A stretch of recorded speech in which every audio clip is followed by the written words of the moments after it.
What's up, wonderful Blackwood Fire family. Welcome to the Rhythm Scoop Show on the Blackwood Fire Network Media for the 21st century. We hope that everyone is doing well on the 6th day of October, the year 2021. Being on a Wednesday, we want to welcome you so much to yet another interesting broadcast of the Blackwood Fire Network Rhythm Scoop Show. You can interact and engage with us on our social media platforms.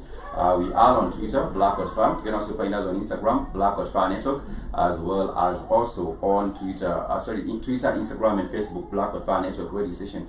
I would also like to implore us to visit the Blackwood Fire Network official website, which is www.blackwoodfirenetwork.com. My name is Spikes, alongside my co-host Kate and Zobi. Yes, I carry brings on to the Rhythm Scoop Show. We hope you are doing great this particular day, even on a Wednesday. As Spike said, it is the 6th of October, and we hope that this month of this particular week, it is coming great and positively unto you.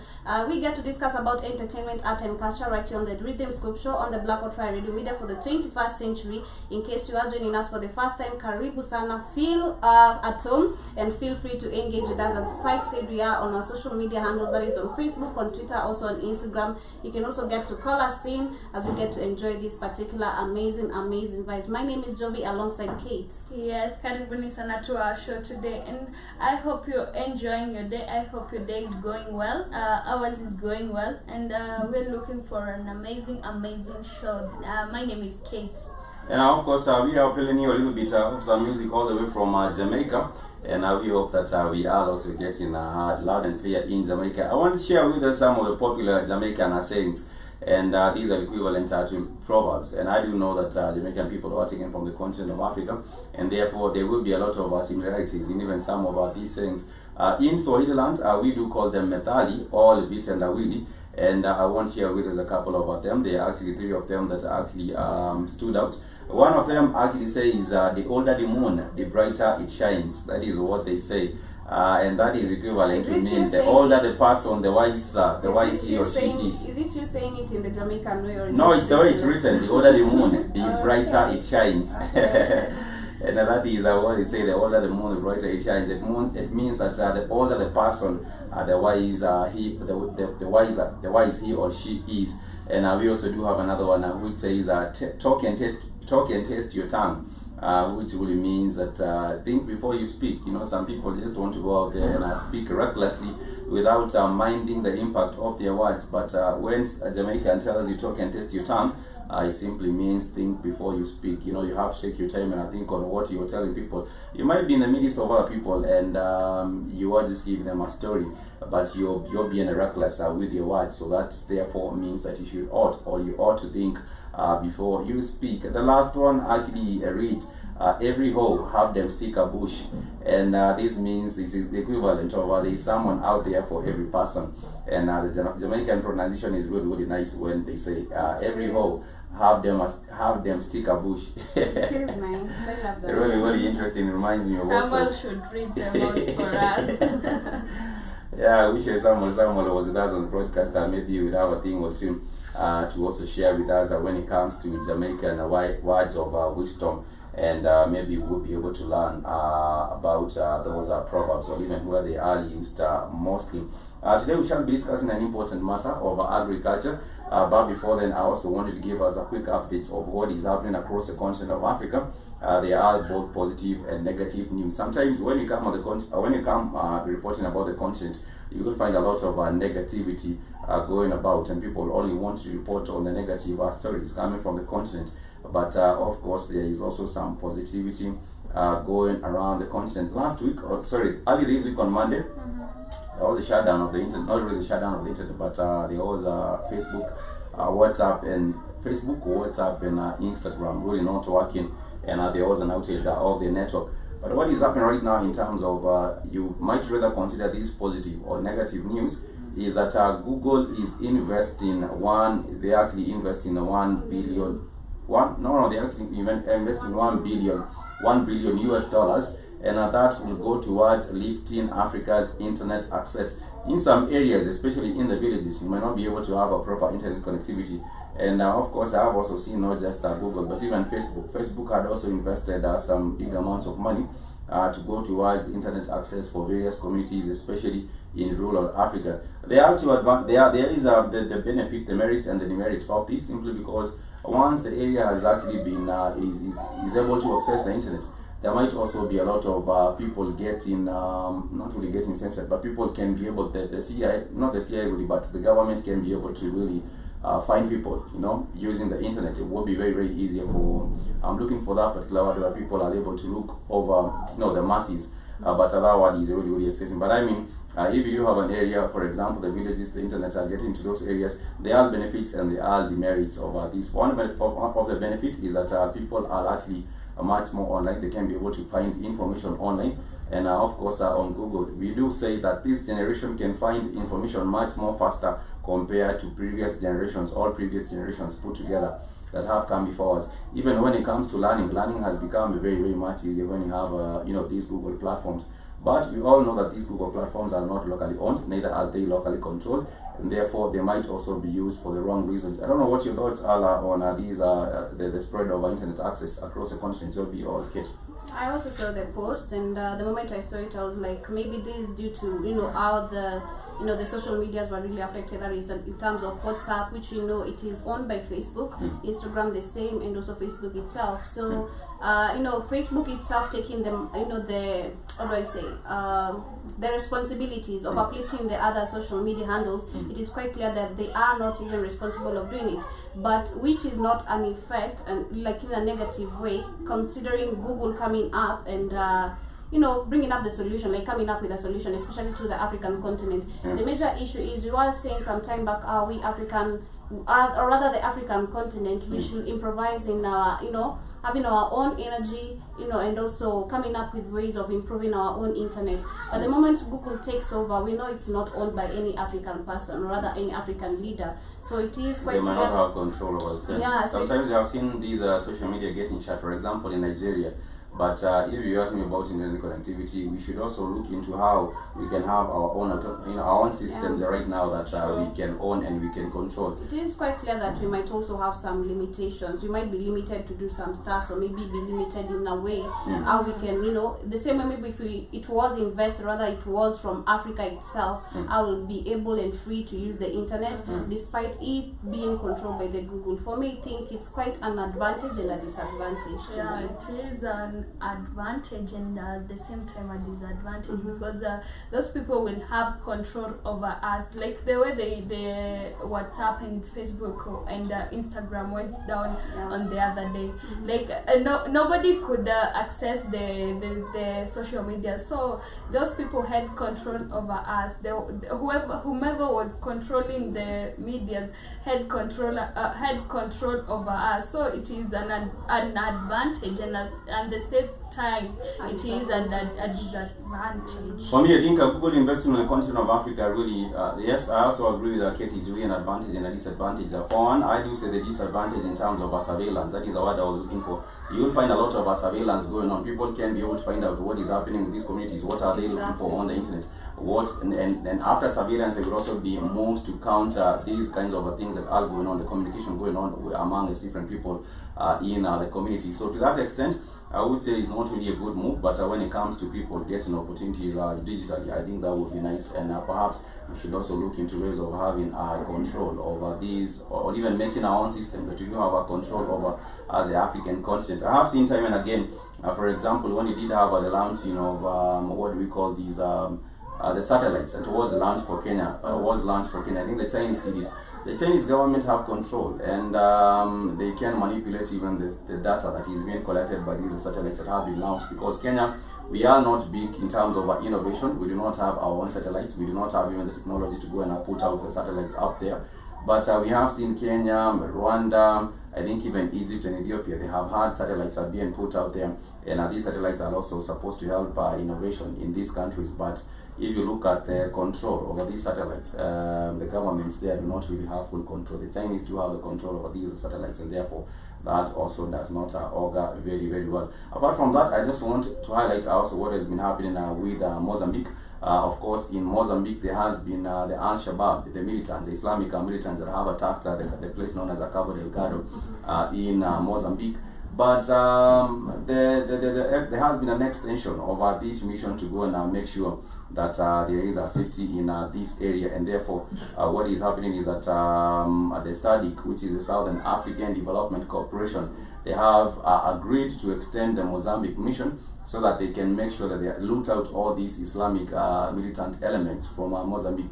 And it's not really surprising to see that these Islamic elements were actually came up to the front when there was the introduction, or when there was the news that came up about the existence of natural gas and oil in Mozambique. You know, not many people had known that in this country there was the existence of a natural gas, but right now because of the discovery of natural gas and also oil in Mozambique, that is why we're hearing about the increase in these Islamic militants. But nonetheless, we shall be talking about this and much more right here on the Black Hot Fire Network Rhythm Scoop Show. Remember, you can interact with us on our social media platforms, which is at Black Hot Fire, right after this short music break. The name of the next jam is actually one of our favorites here.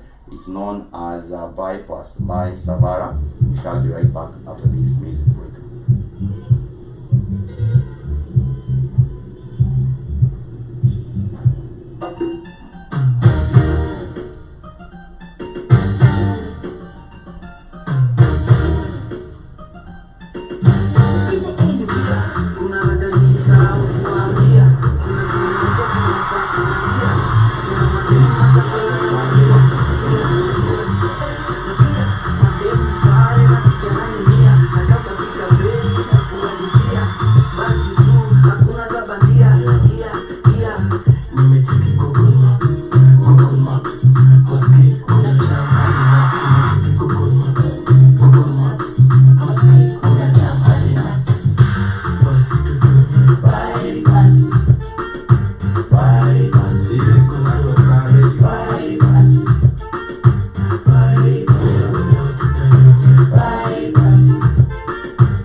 And that is the one and only Benzema featuring Savara. I think that is one of the favorites for kids because he has used the music every other time on our show.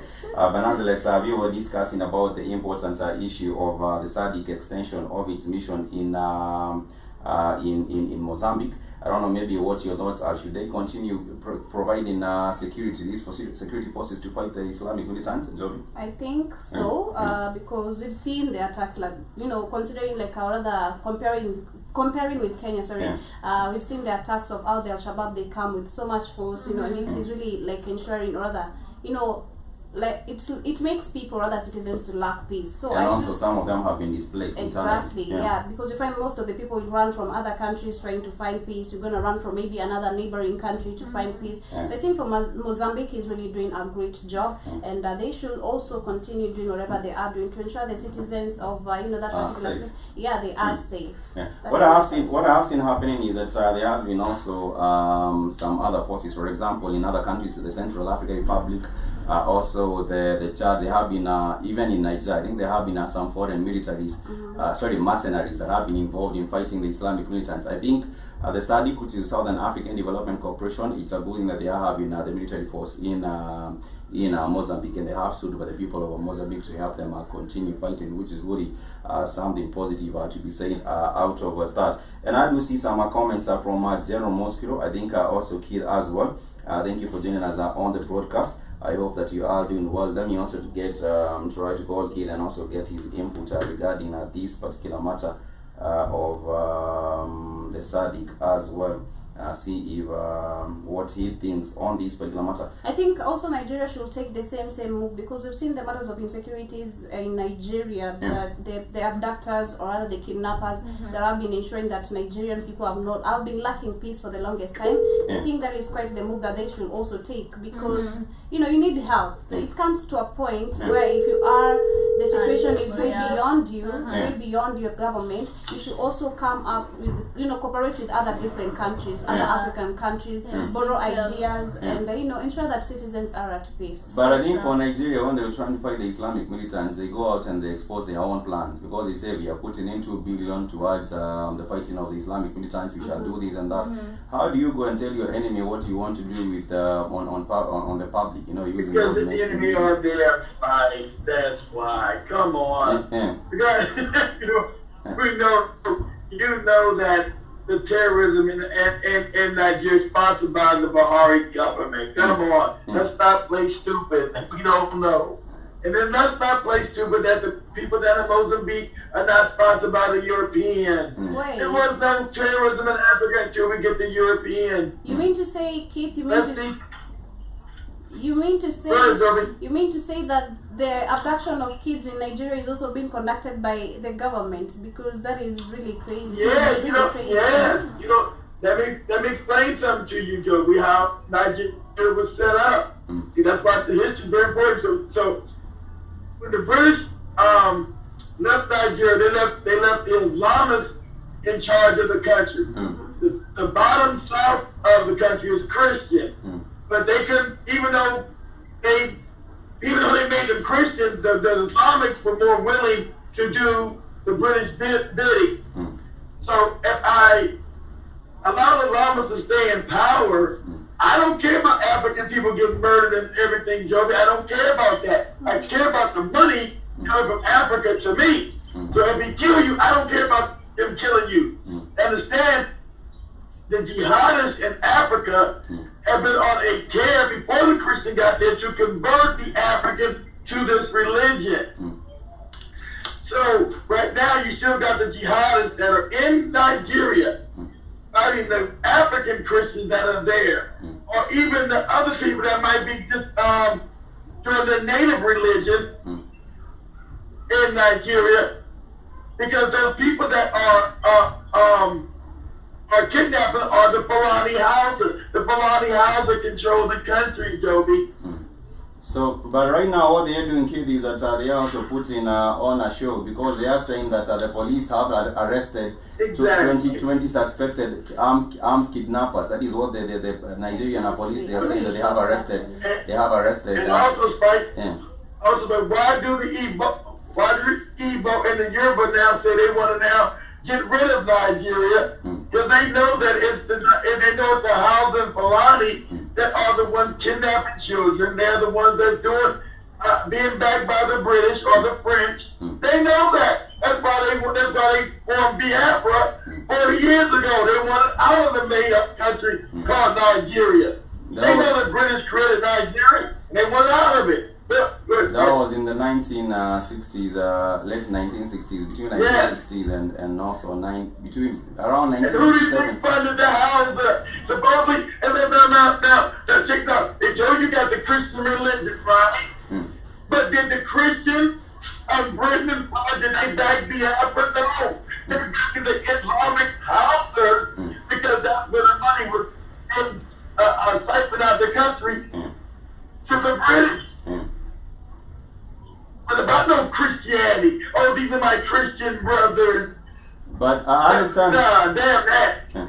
I understand there were some countries who did get to recognize Biafra. Let me see which countries got to recognize which countries. It was on the Western, if you find out, it was on the Western countries because the money from the houses in Nigeria was going to them.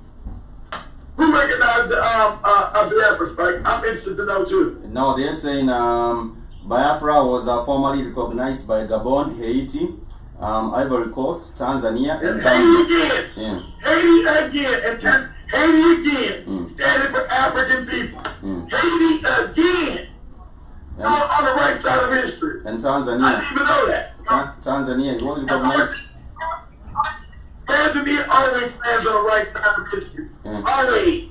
And also we do have Zambia. I think by the time Zambia was under Kaunda, was it under Kenneth Kaunda? I'm not sure who was leading Zambia by then, but it might have been Kenneth Kaunda who was leading Zambia back then. But Gabon, Haiti, Ivory Coast, Tanzania, and Zambia, those were the countries that got to recognize. I'm surprised Gabon. I like Gabon. Gabon must have been free then or something. So the Biafra have been admitted as a 46 member and presented People's Innovation. But you see not one Christian Western powers like from England to Germany to France to Denmark to Netherlands and none of them say, okay, we're going to fight this African Christian nation against these evil Muslims. You hear that? Because you know why? Because that's the religion they gave the African people, that nonsense. That's about their money. They know that if they recognize it. But I think they would have recognized it because you would have been able to maybe steal more resources from it if they went ahead and recognized Biafra. Being a tiny country, they would... You remember exactly, they want all the Nigerian resources. They did a backlash. They went about a backlash with the houses. Now, we're throwing some resources from that northern part of Nigeria. They didn't want none of that. They said, no, it's back to people that we put in power. Let's make sure the resources still flow, because they know, you know, we're going to get the resources from the Igbo and them anyway. But it'll make a difference. At some point, I do see they had also been there was a divide, because they're saying the modern state of Nigeria originated with the British colonization in the 19th century, taking its present territorial shape with a margin, or there was a margin of the two. There was a margin of the Southern Nigeria Protectorate and the Northern Nigeria Protectorate in 1914 by Lord Lugard. The Lord Lugard joined these two regions and made the current shape, or the current territorial shape of Nigeria. But I think I think that the Biafra people might eventually succeed at just stepping away from Nigeria, because Nigeria has not done anything for them. You know, they make the money from oil. No, it has done anything for them whatsoever. They said, well, hell, we was rich before these crackers came in and destroyed us. Now we're impoverished, and now we got these Islamics stealing our children, raping them and killing them. We want out of this concoction called Nigeria. We want out of it. They are tired. They are tired, and I've seen some people even outside Nigeria supporting the liberation, or supporting the self. What do you call it? The self-determination of Biafra. General Mosque, you're saying hi, Spikes, Joby, and Kate, money to you too. And are you saying that was organized terrorism? Yes, what is happening in Mozambique is organized terrorism. What is happening in Mozambique is organized terrorism, because before... Jerry, you must say Jerry looks nice today. No offense, I didn't take it offensive. I'm good. I know I look good either way. I'm good. And Akid, sorry, Akid, you saying, sorry, I think that was, I think it's his brother's heart. No, this is my own heart. Let Joby speaks. Let Joby speak. Let Joby speak. Spikes. She is, and she has given us her opinion on those different issues I was asking a little bit earlier on. But I think they are saying that they have arrested some suspected terrorists in Nigeria, and these are suspected kidnappers. Who's saying let Joby speak? Nobody can stop Jeremy from speaking. Is somebody crazy? That was Generous Mosquito. The authorities say that they belong to two separate gangs that mainly operated in the the northwest part of the country, where abductions for ransom are very common. The suspects have not yet appeared in court. Who occupies the northwest of the country? He's a Muslim. He's a Muslim. And who are they? They are your Hausa Fulani, are they not spies? Yes, they are. It's a Hausa and Fulani, and Jerome Mosquito was saying that the Hausa really love a good fight, and things are likely going to turn very, very soon. Nigeria has been grappling with increasing wave of killings and kidnapping for ransom by armed criminal gangs targeting school children. That's why tribalism is so dangerous. Spikes the same tribalism, because the government is the same tribe as these damn people that's raping and murdering the people. They're the same tribe, so that's why they're complicit in bringing the tribe to justice, because it's their people doing it. That is why they will have all these confusion are going on in Nigeria, people not knowing what's going on. But I also would like to draw comparisons between what happens in Nigeria and also what happens in Ethiopia. In Ethiopia right now, people have non-peace because of the fighting between different communities, different ethnic groups.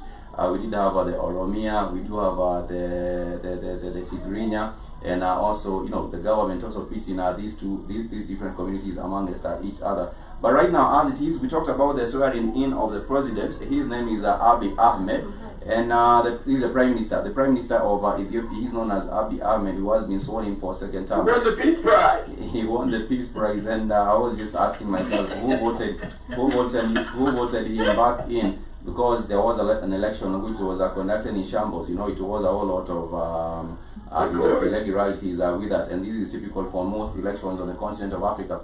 You might talk about democracy in Ethiopia, democracy in Kenya, democracy in... There's no democracy in Africa. It's only puppet states. In Nigeria. You remember some time back, kid, when there was, before the elections of Nigeria, there was a Bill Clinton being sent as an envoy to go and bring the government, bring the Buhari and the opposition together. I don't know if you remember, there was a Bill Clinton. I remember that. I remember that. You covered it. You talked about it. He said, why was Bill Clinton there? Bill Clinton was there to make sure that Buhari got him. Because remember, they murdered the real leader of Nigeria when he was going to make Nigeria power. You understand, Africa's a power.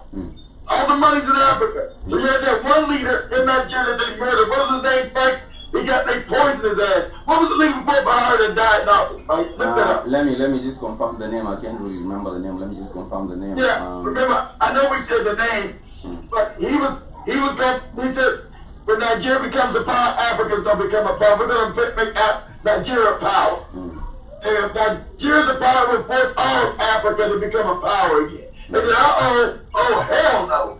Hell no. They knew. This Negro will take the dirt nap. He said, he's the president said, he died in office. He's the one that said, but Nigeria will drag all Africa back into power. Let me see if that was Yadua. Second, what was his name? He died in office. He had a heart attack or something like 2008, 2009. Yes, he was. His name was Umaru Yar'Adua. Umaru Musa Yar'Adua. He was a former president he was a Nigerian politician. He was the president of Nigeria from 2007 to 2010. So he served for only 3 years. And of course, yeah, they killed him. Yeah. They poisoned his ass. Yeah, that's why you have those 20 and 30-year terms fighting. He wasn't a puppet. They let a non-puppet get up in there, and he said Nigeria would be the catalyst of Africa, and we would make Africa a power. And he died. Don't kill him. Yeah. He died at the presidential villa in Abuja. It's also known as the Asa Rock Presidential Villa in Abuja. That is where he died in May. Yes. He died. Yeah, that is where he died in May in 2010. And perhaps he had a bigger vision for uniting the continent of Africa, because you always keep on saying right here on the Blackboard Fan. But that's what he said. He said he was going to unite the continent. He said it's going to be because Nigeria is called the big boy, the big brother of Africa. It's the richest economy in Africa. It's the most populous country in Africa. He said it's going to be Nigeria that puts Africa as a power again. He said, once I do the right thing in Africa, these puppets, he said that these puppets will all be exposed and forced to resign, or they will be executed. And that meant Kenyatta, that meant the people in Angola, that meant all these African puppets. That's what he said. And you know what? They said time to send the CIA in and kill this Negro. And therefore he was killed in his own palace. He was killed in his own palace. I think the other one was a puppet. I think the other one was a puppet. Because he took over after the real one died. This other one, good luck, Jonathan, took over. So if you're taking over from a real person, I would also get to question, how you have been putting. The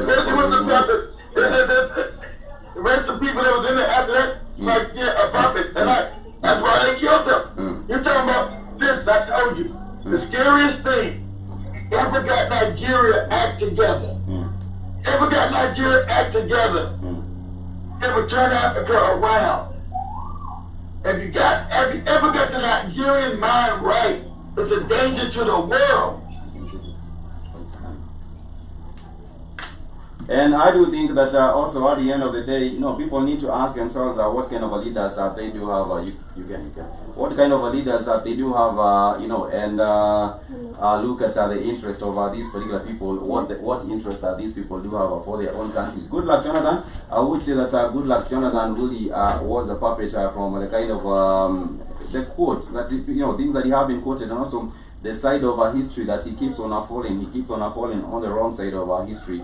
But nonetheless, I also wanted to move a little bit further from that, and I also talk about Ethiopia, because in Ethiopia, I would like to say these two countries. Ethiopia is the second most populous country on the continent of Africa. So if Ethiopia and Nigeria also had its acts right, then it would force countries such as Kenya and South Africa and other countries to also fall, to also toe the line and make things right in their country. Ethiopia right now, because it wasn't allowed to be corrupt. If you got Nigeria and Ethiopia that were non-corrupt, it'll put too much light on Kenya.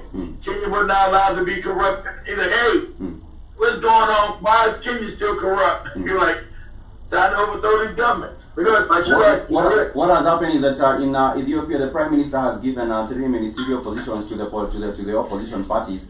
And these are the Banhanu Niga, the leader of the Ethiopian Citizens for Social Justice Party, which won a few seats in the elections, has been appointed as a Minister for Education. Of course, they say he once founded an outlawed labor group, and first rose to his prominence in the controversial and bloody elections in 2005, when his then party won an unprecedented high number of seats in parliament. We also do have Abeleta Mola, the head of the national movement of the Amhara. They always put in these people who are representing different ethnic groups. Has been appointed as a Minister for Innovation and Technology, and also Ketela Madasa from the once banned Oromo Liberation Front. This is also another group. Well, they do that because they do that, Spike, because Africa is so full of tribalism. I got to get my man in there. I got to get my people in there. The tribal thing has really hurt us now as people. It's backwards. There's too many tribes. So we have the Amhara, which is now represented. We also do have the Tigray. They say that one of the appointment was done by to Abraham Bele, the Minister for Defense. And fighting each other. The white man comes in and steals everything. You fight each other. White man say, yeah, keep fighting Negroes. While he comes in and steals everything, leaves us in poverty. Go ahead, Mike. I'm just saying, getting to balance, or getting to have, you cannot have ministers from all the communities. For example, in Ethiopia, we have 81 ethnic groups. And No. you cannot have 81. You cannot That's have why 81 the ethnic groups ministers. gotta go, because they're not even really ethnic groups, Mike. That's made up shit. They're not really ethnic groups. In Kenya, we do There's have. somebody having an argument with somebody saying I'm a new ethnic group. You're not a new ethnic group. You're the same damn people. So in Eritrea, we do have a Listen, Go on. see, now in Eritrea you got 10 ethnic groups. How's Eritrea got 10 ethnic groups when those were the sellout Ethiopians that helped the damn Europeans try to overthrow Ethiopia? Now they got 10 ethnic groups. What the hell? Oh, Jesus Christ. that is how it is. And for Kenya, we have 47. So you cannot say we will have 47 ministers drawn from every community. And some of these ministers will tell you. Exactly. Yeah, it They're supposed doesn't. to have the best person for the job, not no damn 47 ethnic group. Because there really are no 47 ethnic groups in Kenya. That's a made up shit. 47 ethnic group. It doesn't. No, there's not. It doesn't make any sense at all, and that is why you have incompetent people being chosen into positions of power simply because they are from a given community. I was in the Joby yesterday, Spike, and said, I really relate to the Nigerians. You know why you really relate to them, Joby? Because your genetics is E1B1A. Their genetics is E1B1A. Means that you're the same people. Put that up, Spike. E1B1. Yeah, E1B1A. That the people in Nigeria, E1B1A, and we sit E1B1A. You relate to them because you're the same people. Genetically. That's a fact. And also, if you So, the ethnic groups are phony.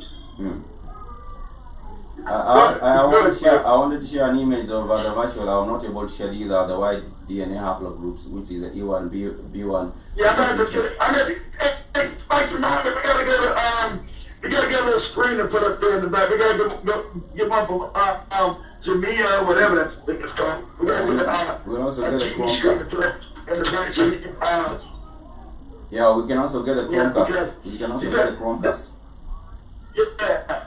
Yeah, when we don't know each other, she said, I really relate to the Nigerians because you know why? Because you're the same person as a Nigerian. You are them. You are them, and they are you. But yes, You are them and they are you. Exactly. So I just was checking out the E1 and B1 haplogroups, and they are spread across Cameroon, Nigeria, Ethiopia, Malawi, Mozambique, all these other different countries that have not been named, South Africa.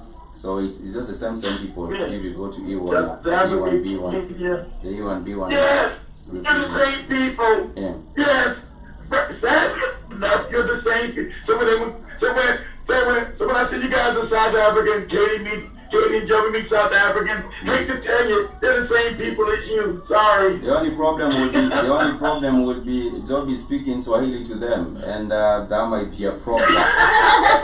When Shepherd told today, like Shepherd told they don't speak Swahili. Yeah, not for the moment, not at the moment. But there was a memorandum signed between the government of Kenya and the government of South Africa to have Kenyans tutors go and teach people Swahili in South Africa. So in the next few years, I think Swahili should be I think Swahili should be the national language of African people, so we can speak to one another, and then we'll know we're not different. The Europeans came and made these borders, and now we think we're different people. We are not. we know the rule leader who was John Kapome Magufuli had actually introduced Swahili to the Southern African Development Corporation. To the South Africa, it was John Paul and Magufuli.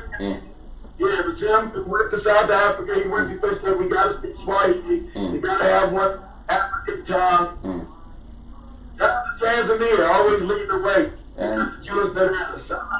Shout out to Tanzania. And I do hope that we continue on that particular trajectory. But nonetheless, we should also do have other different stories coming from Kate and I'm Joey. gonna give a shout out. I missed Teachers Day because I couldn't call in yesterday. I want to give thanks and praise to Spike. Has been a great Swahili teacher. We hope we'll re-embark on it some other time and continue with the classes hopefully soon. I hope that also Haki Haki and Spike's actually a really good teacher. Haki and It blows Ajima. my mind. Yeah. I'm hoping Spike's a that. really good. I'm just hoping that Haki and Sankofa and Sister Nisha have not let the track left off the track of Alani and Swahili, that they shall still be continuing with us. We also do have some other different. Oh, now I can see Spike. Spike don't got his grandfather hat on. I thought he had that old man hat on. No. They're like, what happened to that old man hat? You don't never wear it no more. What happened to that old man hat? No, I misplaced it, and so I'm trying to get. I will be getting some other hats when I get the opportunity. But we Kay doesn't even wear a bucket hat no more. You actually dissed. I think someone dissed Katie or something like that. She had a pink. I'll be wearing it tomorrow. She had a cream. She had a cream. I was saying we have some other different updates from Hidden Zombie. My story of the day is about one of the issues that has been, like an ignorant, rather a going on story that we've seen for so long, like on televisions, on the media. The issue of the religion, where you have to put religion so fast, instead of your own health. Where you've seen so many people dying, in disguise of, I believe in Jesus, or I want to pray and I'll be okay, and you are seriously in a critical condition. So right now I've bumped into a story, a woman who has died of labor, and she had like triplets, like triplets baby, and because she was like, I'm gonna give birth normally. Way back we had like the wakungas, how they call in English, the midwives. We had the midwives. You could go maybe to the midwife and they could help you. But right now we know, we know right now that the system of development. That's the normal birth. They give birth to child in water. They would. Yeah, so I was saying that we know right now the system of development has really improved things where you can go to the hospital. But I just said the fact, as much as you're gonna go to the hospital, we've seen that so many of the people might go to the hospital. You might deliver safely, but you might deliver also with critical conditions.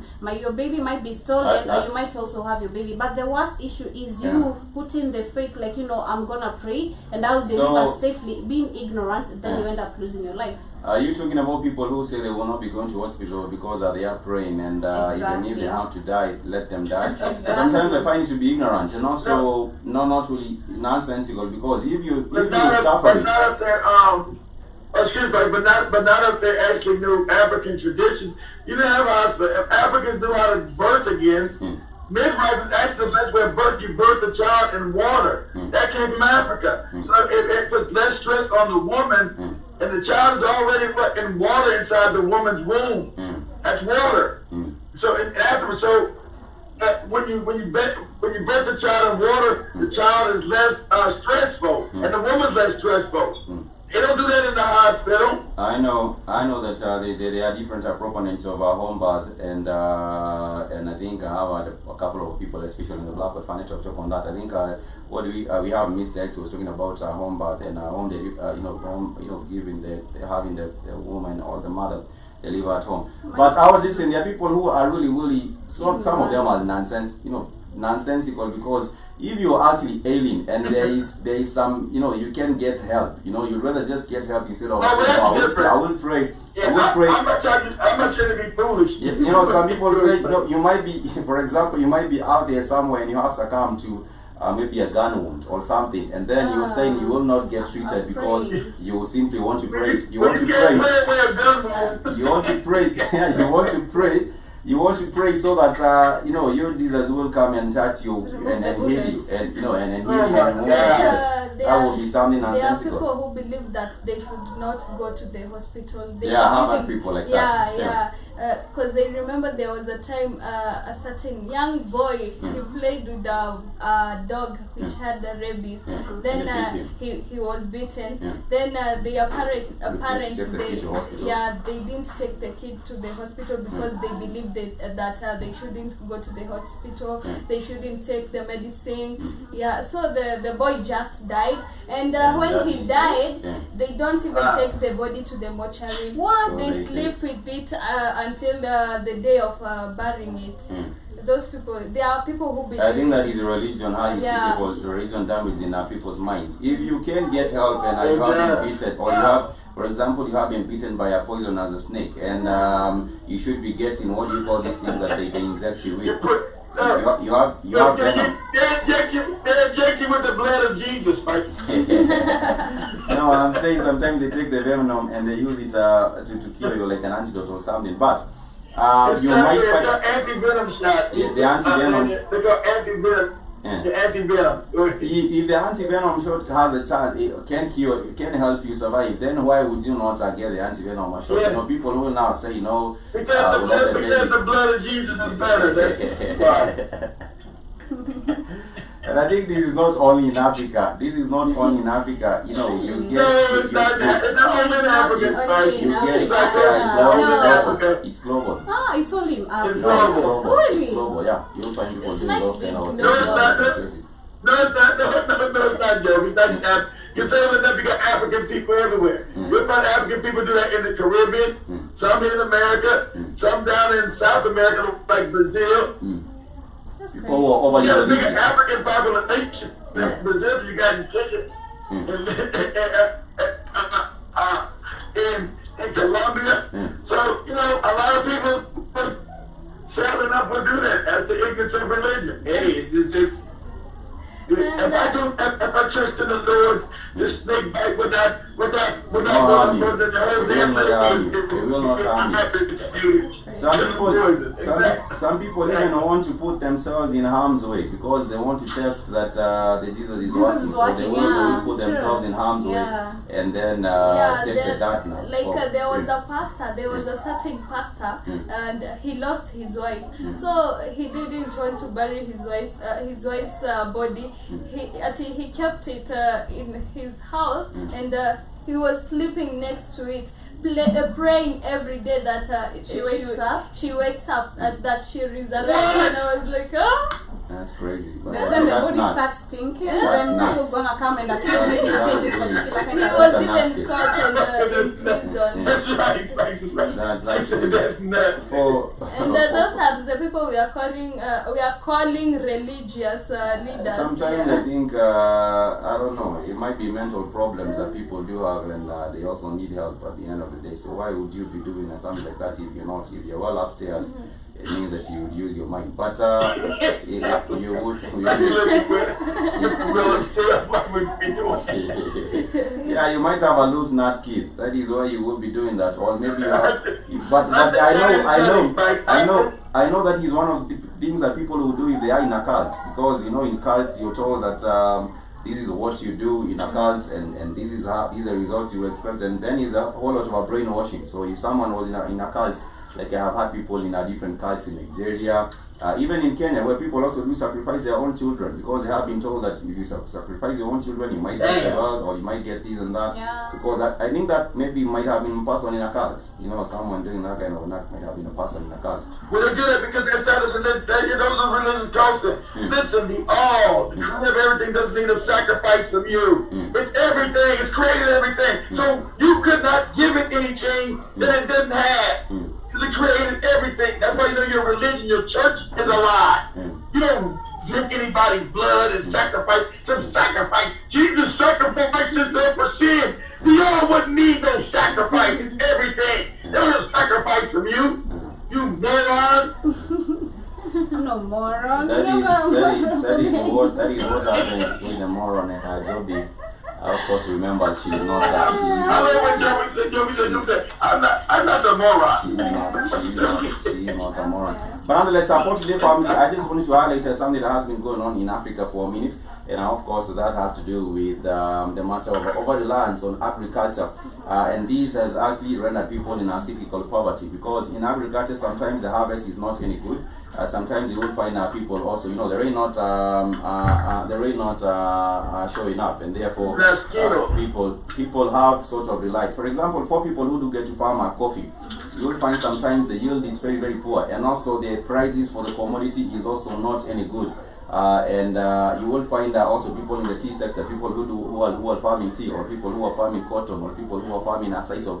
All these people have an overdependence. But those teas and profit farms are owned by the Europeans, and the skills of learning how to cultivate it by the Africans, it doesn't exist no more. So and they're not telling killing them because they don't want you to be in competition with the European that owns those land. That they own them because they stole them. I make this clear. The lands that are used for tea in Kenya are some of the best tea in the world, best coffee in the world. But guess who's not getting the money from it? The Africans in Kenya. The farmers, yeah, the African farmers. You know, they some of the time they sell these coffee at an auction in Mombasa. So it's taken for an auction in Mombasa, and the prices are very, very poor. It's not really sold like other products. You'll find the tea and the coffee being taken at an auction market, and they will be selling it to they will be having middlemen, and the middlemen will be making more money. I was telling a friend some time back that if I were to invest in any form of agriculture right now, I'd love to invest in coffee, maybe the production and everything.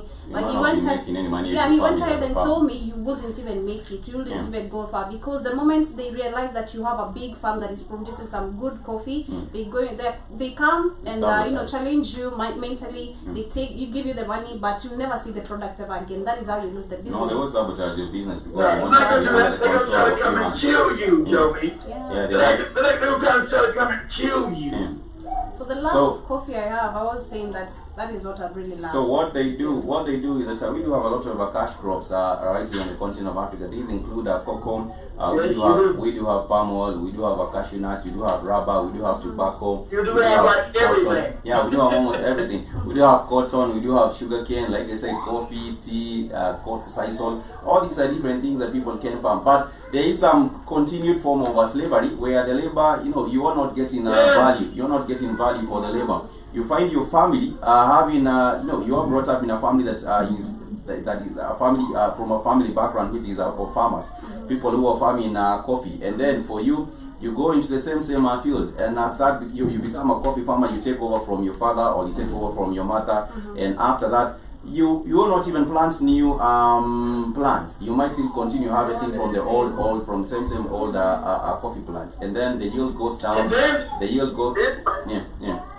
When you go to the grocery store, all the coffee on the grocery store is all controlled by white people. You cannot even afford it. You are a coffee farmer, but ask many of the coffee farmers on the continent whether they can be able to afford coffee. They are not able to afford coffee themselves. So what does that say about the farming and over-reliance on agriculture? This has rendered many people very, very much in poverty.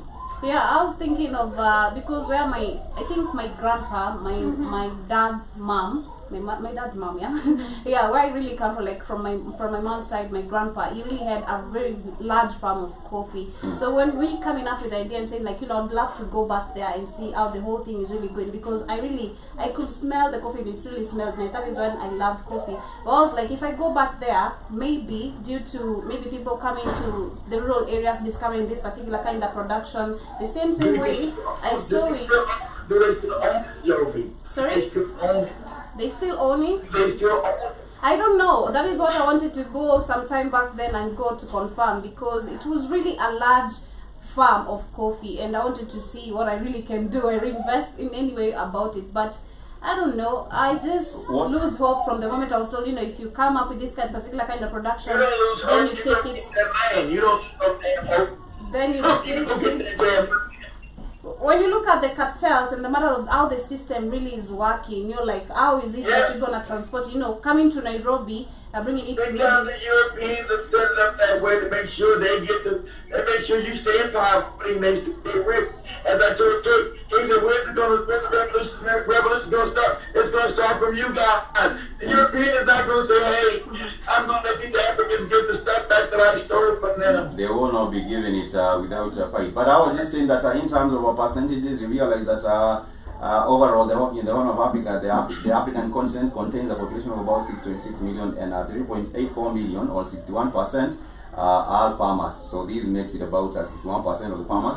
And roughly 65% of Africa's population relies on subsistence farming. So it's not even a large-scale farming, it's subsistence farming. So subsistence farming or small-scale holder agriculture is when one of the family grows enough to feed themselves and sells the rest of that. Feed themselves. Yeah, you will also find that there has been the over-reliance or the dependence on agriculture is also one of the causes of poverty on the continent, because if 61% of the people are farmers, then it means that 40%, less than 40%, is left into other fields, and therefore we have not seen a push for industrialization. Well, that's all they do, Spike. That's the hand and mouth. That's the hand and mouth the Europeans have put us in. That's the animal subsistence level that the Europeans have put us in. So when you, like you say, you got no mind to invent or think when you're constantly worried about what's going, as Katie said, what's going in your mouth. Exactly. So it means that you will not even bother, wondering or investing in other areas, for example, such an innovation. We do not have enough factories. We have more churches, like I always keep on saying. Yeah. Many churches right here. No factories. No Ain't that funny? We got all the churches, but we got no wealth. Ain't that funny? We got all the Jesus, but everybody's in poverty. The Africans should be able to think something's wrong. I got all the Jesus and all over the continent, but I'm mired in poverty. And I was rich. I was rich before the white man brought me Jesus. So I was wealthy before the white man brought me Jesus. Now I'm impoverished. Now that I got Jesus. But they keep telling me, wait on Jesus. And I was rich before Jesus showed up. They give away their land, and they give away the land. We give away the land as African, and land is an important factor of our production. We also discover that when it comes to these farmers, these farmers. That's the only thing I would agree with Jomo Kenyatta when he said the Europeans came. They said, "Hey, close your eyes." They took our land and gave us the Bible. I have to go like the process. They say the Europeans came. We had the land. Yeah. And then they say that close your eyes, let us pray, and they gave us the Bible. But when we opened our eyes, the land was gone. So, but we all left with the land was gone. They had the land and we had the Bible. Yeah. He said, they had the land and we had the Bible. So, for many people. That's a hell of a trade-off. I get this goopy book and you get all my land and I get to be impoverished and get to love cracking Jesus. And what did happen is that this book ever give me no food. Can I eat the book? Can I eat this damn book? they will not eat from us. I'm gonna be like Kate. I'm gonna be on a trip to go find Jesus in Egypt, Spikes. Maybe it'll get a team. This is what Kenyatta. Let me even just quote him verbatim. This is what he said. When the missionaries arrived, the Africans had the land, and the missionaries had the Bible. They taught us how to pray with our eyes closed. When we opened them, they had the land and we had the Bible. That is what Kenyatta was saying for that one. I also agree with him. But I was saying, Kenyatta never even tried to be a Christian. He never accepted that Christian shit. The country don't know. Kenyatta never accepted that Jesus shit. He kept his own tradition. About women he married, he never accepted that Jesus shit. I think he wrote a book. I think what was happening with the man is that when he started out, he was convinced about the whole matter of justice, but they bought him out because there's a time he did write a book. There's a book he wrote. I told Katie, Katie, you're ahead of this damn revolution, Katie. I got $45 million. For you to turn on everybody. I'm going to pay you, Katie. Your family be rich. We're going to set you up. Don't worry about the other Africans. They'll get far, but you're Katie. You'll be rich. And we'll set you up. And you just do our bidding, Katie. What are you going to do? You lost all the land, and Katie might as well have that check and bank it and get that money. I wouldn't know how that would go. But I was just saying that when it comes to matters of the land are being taken over, I agree. He wrote a book. He had a book known as Facing Mount Kenya. The Kenyan people from central Kenya considered Mount Kenya to be the place where God resided, or the spirits of the gods. The spirits of the gods. If you ask Mombi, she might know a thing or two about that. The spirits, but that's what she said. That's what she talked about. She talks about that. So the Jomo Kenyatta had written a book known as Facing Mount Kenya, which had to do with going back to spiritual, giving a reverence to the African spirituality. I don't think the funny part about the Kenyans don't even know that they suppose their father of the country never believed in the Jesus shit. He never believed in the shit. Never accepted it, never believed in it. He knew it was a lie. Even though he was corrupt, he knew it was a lie. I'm just saying, I think he became a teacher for some time. Was he a teacher? Yes, I believe he was a teacher in I think he was a teacher. But nonetheless, I do see Sister Nish. You're saying Amani family here. Amani to you too. Thank you so much for joining us on the broadcast. And I was just saying that we got enough revolution against Katie. Katie's stealing the money. Katie's gonna take the $45 million. No, I'm not taking fighting poverty. No, keep. She will run off and start over another life in Canada. That is what she might do. But nonetheless, our family, we also do have a General Mosquito who is with us. Thank you so much for being with us on the broadcast. And also, Nishi, you're saying that this is what a general, what a pleasant surprise. Yes, we normally do not have an issue waking up so early and joining us on the show. You're saying I'm on, I'm off and up. Thank you so much for taking the time to. I gotta make sure you're a revolutionary, Katie. You can't be bribed with money. I can't give. I can't be people's bribed by character, money. people's character sometimes is not compromised with that money. But I was just saying that Africa's. That's right. Once I put that $45 million in front of you, Katie, is your kids are gonna change it. But you know what? I might can do something with this. She might buy a few. She might buy a few more bucket hats with the 5 million and even start. She said, I now can get my dream car, the BMW, my dream car. Sister Nish was saying I don't sell out for few people. But I was just saying that Africa's dependence. If Africa wants to come out of poverty, then we also have to come from the overdependence on agriculture. Over-dependence on agriculture, and these are cash crops. What happens is that we get into agriculture, we farm a lot, and we get to export these particular crops, which will include coffee, cotton, sugarcane, and all these are different things. But we get them. The prices we get for these particular products are very, very low, and also yes, or even close to nothing. It's very, very close to nothing. It's like free labor. It's like the continuation of our slavery, because you're getting into the coffee farms from the morning. Did you know why, Frank? Yeah. You know why? Because the African hasn't built. That's on purpose. I told Katie this morning why Africa has been undeveloped, because Africa doesn't own the manufacturing to add added value onto what? Those materials. All Africa has to do is build manufacturing all over the country, and it's rich again. And guess who stops that? The Europeans said, we'll go to war with you niggas if you start building manufacturing. We'll kill every African we can find. And also, I think another kind of a solution that we would have is more trading amongst African countries, because that would actually help people. If you would had Botswana trading amongst, trading with Kenya, more. Africans are going to be able to move freely like they used to. There was no borders. Africans didn't just stay in Kenya. You didn't stay in South Africa. They moved freely of the continent. Everything was good. That's got to be Africa. The reason why we have balance and peace is because white people put that up there. Yeah. So you will find. And Joe, just go South Africa, I had to ask somebody. A damn foreigner in South Africa. She's not a foreigner in Nigeria. She's not a foreigner in Ghana. She's E1, B1. She's like all African people. African pastor belongs to her.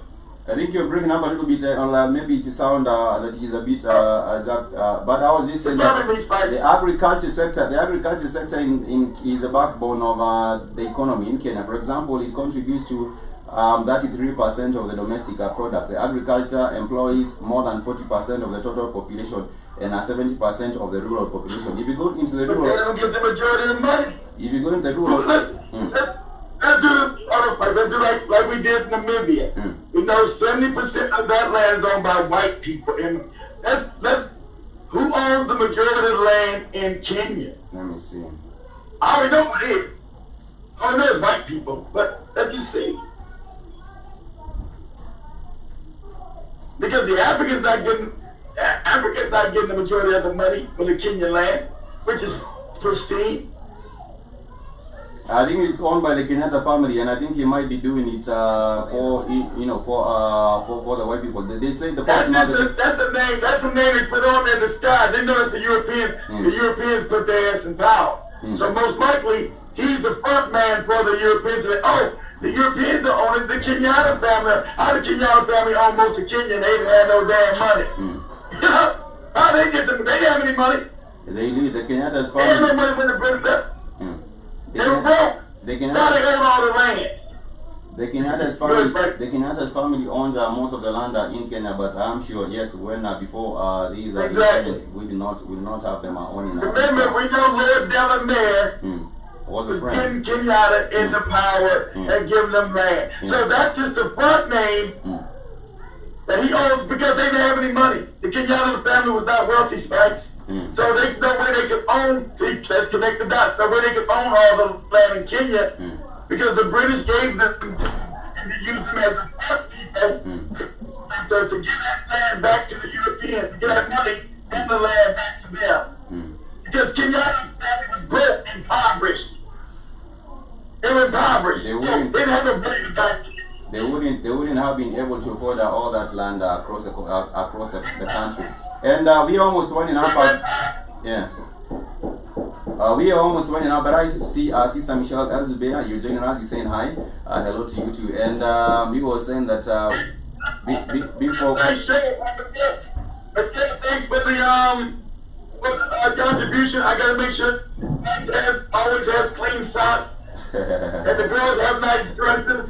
But I fell asleep on y'all. I think you guys in the chat room. I fell asleep. And also I couldn't do that. I fell asleep. And also another extra bucket hat. Sister Michelle, thank you so much for joining us on the show. Yeah, the extra bucket hat was lady. And also, thank you so much for joining us. Make sure you check out the official website. Click on www.blackotfirenetwork.com. Then I go on to